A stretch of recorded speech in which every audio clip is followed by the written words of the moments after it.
The topic of body weight and fertility has become more top of mind recently as I've had two conversations with two very different clients about the way that their body weight may be detrimentally impacting their reproductive health.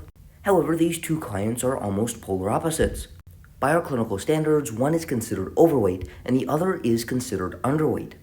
And in both scenarios, it did appear that their body weight was negatively impacting their fertility and their likelihood of successful reproduction. We have a lot of evidence indicating underweight and overweight individuals have negative reproductive outcomes. If we start with being overweight, it appears that excess adiposity increases the risk of insulin resistance. And in women, insulin resistance is one of, if not the main causes of polycystic ovarian syndrome, which is the formation of cysts within the ovaries that has a negative impact on female fertility.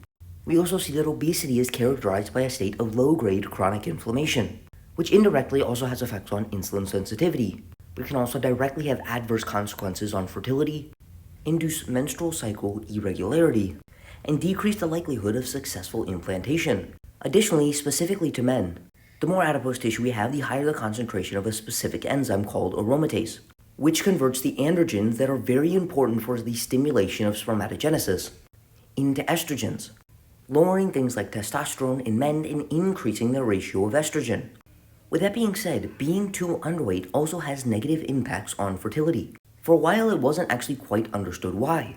It did make intuitive sense as it wouldn't be smart to carry out a full-term birth if the parents had low body weights due to inadequate food access, because that would put the life and nutritional status of the fetus at risk. However, one of the most important reasons is leptin. Leptin is produced in proportion to the amount of fat that we have on our body. As fat mass decreases, the amount of leptin that crosses the blood-brain barrier and enters into the brain is decreased. Within the brain, leptin stimulates the production of gonadotropin-releasing hormone, which stimulates the pituitary gland to release LH and FSH, which stimulate the reproductive organs to produce reproductive hormones such as estrogen and testosterone, and play a role in sexual development, reproductive health, and the development of the reproductive organ systems. Things that induce low fat mass such as eating disorders, or just inadequate nutrition, decrease the amount of leptin we produce and therefore decrease the amount of GnRH that is produced, which help explain some of the negative impacts that eating disorders and being at very low body weights have on reproductive health. With that being said, this is where underweight and overweight converge. In individuals with obesity, because they have higher fat masses, they produce exponentially more leptin than those with low fat masses.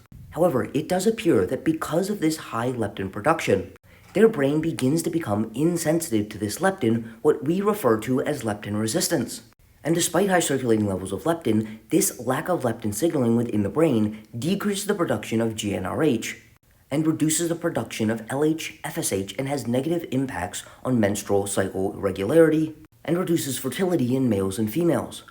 All of these mechanisms and additional mechanisms that we don't quite understand, or that are a little bit more obscure, explain why being overweight and underweight have negative impacts on reproductive health, and explains why rapid weight loss in normal weight men decreases serum testosterone, and why being both overweight and underweight is associated with an increased risk of menstrual cycle dysfunction, and body fat levels in men and women that aren't as lean as your favorite fitness model, but certainly aren't overweight, such as between 12 and 20% in men and 20 and 30% in women, appear to be optimal for reproductive health.